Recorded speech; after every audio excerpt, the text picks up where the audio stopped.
Hi, I'm Rich Simon. I'm editor of Psychotherapy Networker. We all know that the lure of the internet and of cybertrance can make it difficult to maintain mindfulness in our daily lives.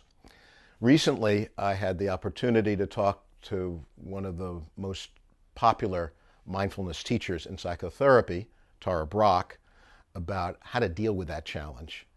And she told me a story about a classic encounter between her and her adolescent son that highlights what the challenge of dealing with cybertrance in a mindful way is all about. How it started with my son was that my first reaction was one of feeling really aggressive towards the cyberworld, like feeling a sense of like you're destroying my son and feeling really angry at him. So I remember that anger built up, and I realized, boy, he's going to graduate from high school and be gone in a few years, and I need to deal with this. So I dedicated myself to what I call pausing and deepening attention within myself. And before I burst into his room and really, be fairly violent about it, you need to do your homework and get the damn thing off, I would stand outside his room. I'd imagine heaving a boulder into the screen. I really would. Uh-huh.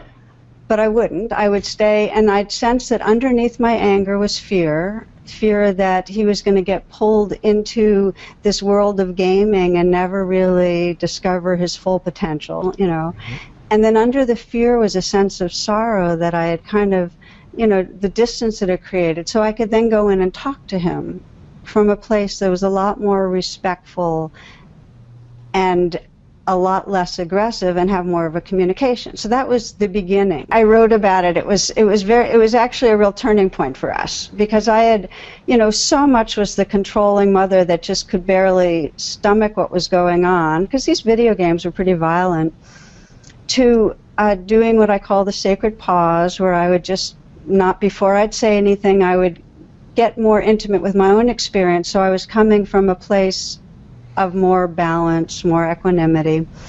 And I remember when I talked to him, I had the same boundaries. I said, this has to be the timing, this is when it has to go off.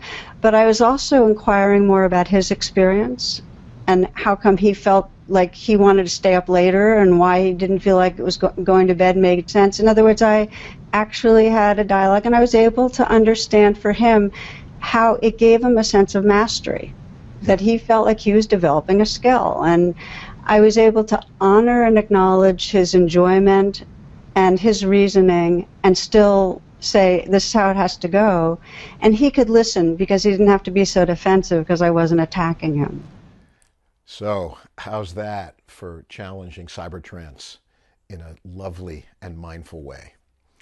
Please feel free to share this video with your friends, your colleagues, and especially members of your family.